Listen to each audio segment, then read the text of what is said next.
untuk perkoian di Indonesia sudah sangat memasyarakat, sudah sangat besar. Mungkin kalau kita tanya ke perikanan, ikan hias apa yang terbesar pasar di Indonesia, maka jawabannya akan ikan koi.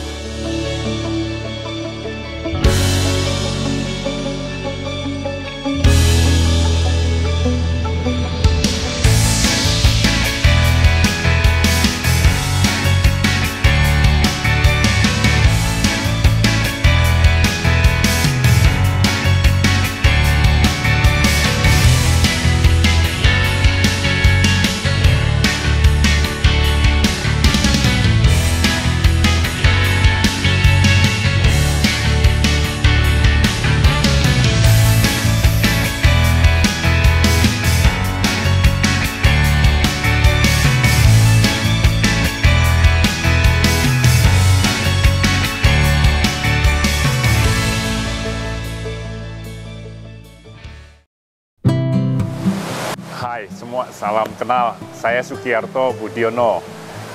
Saya pengelola untuk Racer Hall 1 dengan nama NNGC, yaitu singkatan dari Nusantara Nishiki Goi Goldfish Center. Di sini sebenarnya Racer ini kan tempat punya perikanan yang dibangun dari tahun 2003. Memang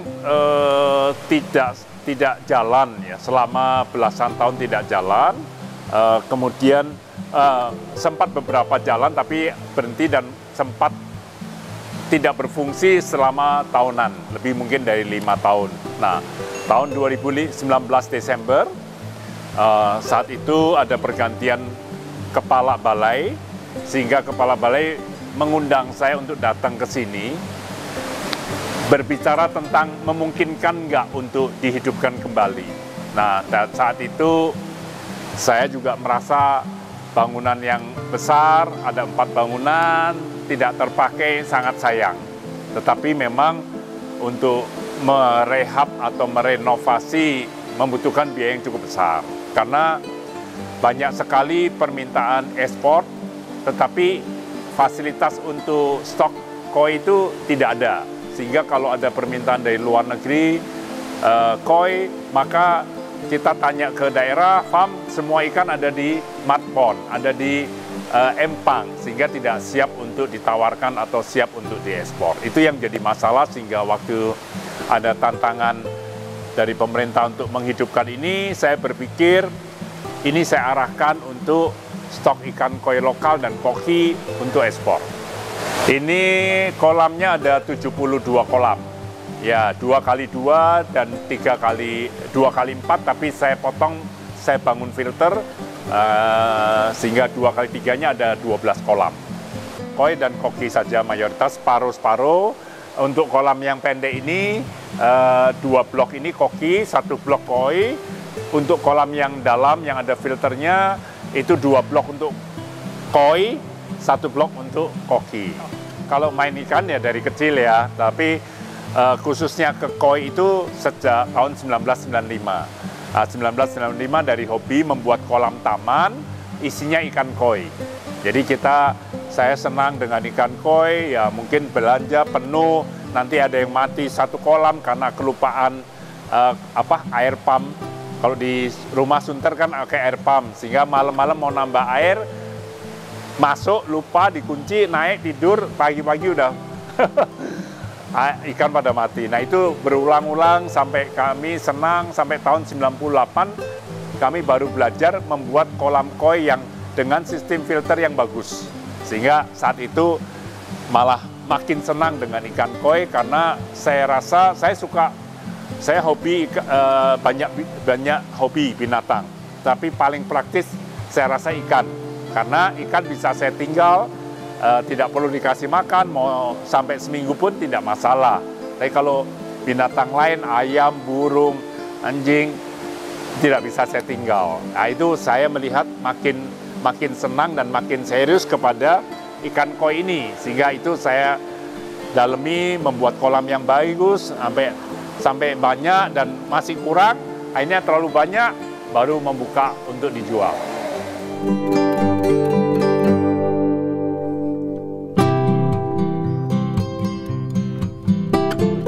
kalau shop ada kita, kalau yang ikan impor, saya ada Jakarta Koi Center. Nah, pusatnya ada di Bogor, Caringin. Nah, kalau shopnya ada di Sunter, ada di Kelapa Gading, ada di Ciledug, ada di BSD, ada Solo, ada Bandung, dan ada Surabaya. Suka duka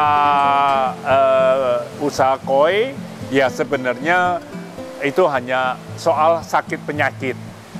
Kita akan sedih di mana saat kesayangan kita ikannya sakit ataupun mati. Nah, di dalam dunia perkoian itu yang ada sakit-sakit yang sering kita tidak terdeteksi itu adalah penyakit insang. Tahu-tahu insangnya busuk, dia terlambat di dalam pengobatan dan tidak tertolong. Yaitu itu pasti membuat hati kita sedih. Apalagi kalau kita beli yang bagus, sudah pelihara dari kecil sampai besar bagus, itu sangat disayangkan. Kedua, problem yang dulu pernah kita alami sangat menyedihkan itu adalah virus herpes. Nah, itu saya mengalami di tahun 2006, di mana hampir berapa kolam habis karena kena KV. Nah, itu tiap hari bisa puluhan ikan mati. Nah, itu memang saat-saat yang rawan itu saya mengalami di tahun 2006-2007. Nah, setelah itu kita mengalami pembelajaran, termasuk di dunia koi itu ada social distancing itu dari 2005. Kita adakan lomba sudah pemisahan, dulunya lomba gabungan, karena sejak adanya virus yang merebak ke seluruh Indonesia, sehingga kita udah melakukan social distancing, kemudian karantina yang ketat, 2 minggu karantina itu kita lakukan semua. Nah, jika kita teledor, tidak disiplin, maka kita kena efeknya dan ikan sakit lah, tidak kecil lah korban. Nah, setelah virus itu akan makin lama makin menurun daya bunuhnya menurun.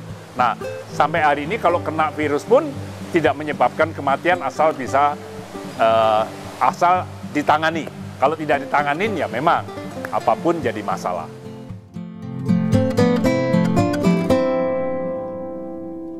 Ya, ini ikan yang lebih berkualitas untuk koi lokal, tapi dia beli lebih mahal dari farm. Mungkin kualitasnya memang bisa untuk lomba atau grade-nya lah. Mungkin ini masuk ke grade yang lebih baik dari pola, dari kualitas, grade-nya lebih baik dari yang ada.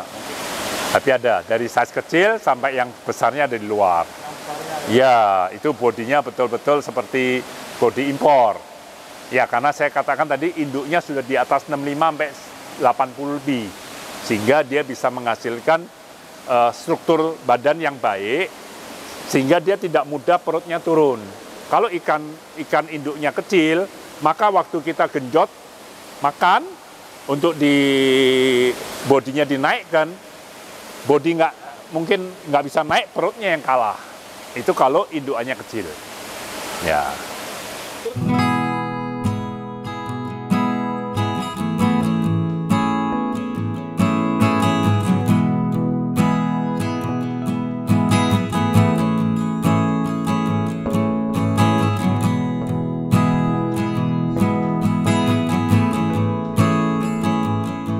Nah, sebenarnya untuk perkoian di Indonesia sudah sangat memasyarakat, sudah sangat besar.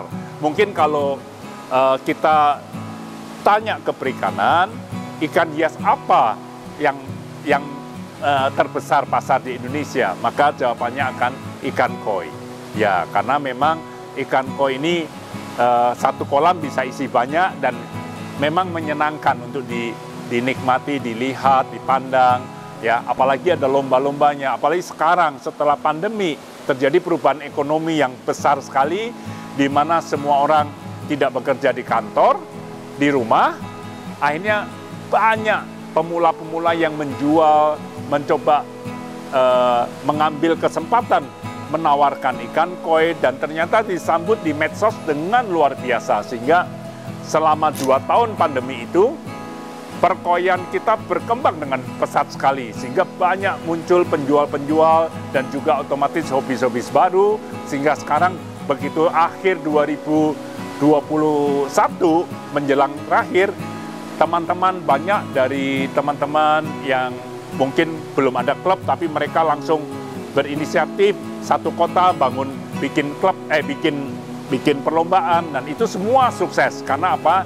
Karena besarnya pasar, besarnya penambahan hobis yang cukup besar, sehingga antusias untuk teman-teman penghobi baru itu untuk ikut show sangat besar, sehingga show dimanapun bisa 2 kali dari pesertanya bisa 2 sampai 3 kali dari sebelum adanya COVID. Ini yang luar biasa. Jadi kalau ditanya perkoyan bagaimana, saya kira sudah maju. Hanya mungkin harapan saya untuk APKI ini masih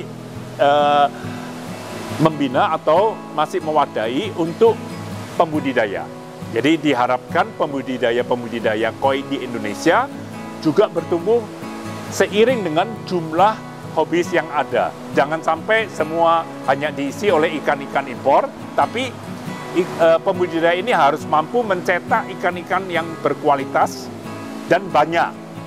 Bukan berarti saat ini tidak ada, tapi ada. Tetapi jumlah kalau dibanding dengan Jepang masih jauh sekali. Nah, kita harapkan dengan maraknya kontes koi di Indonesia ini mampu mendorong terus para pembudidaya ini untuk menciptakan atau membudidaya ikan-ikan yang berkualitas. Tentunya dia harus cari indukan yang baik, indukan yang besar. Ini juga terkait di sini.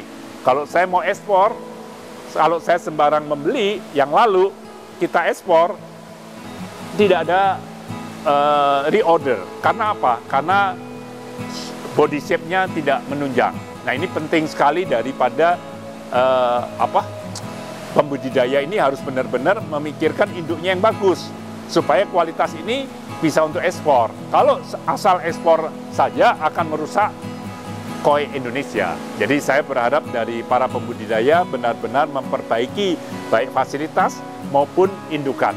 Nah, ini bagi mereka yang melakukan 2 hal ini, tentu kelangsungan daripada penjualan koi atau usaha pembudidaya itu sendiri akan bertahan dan berkembang.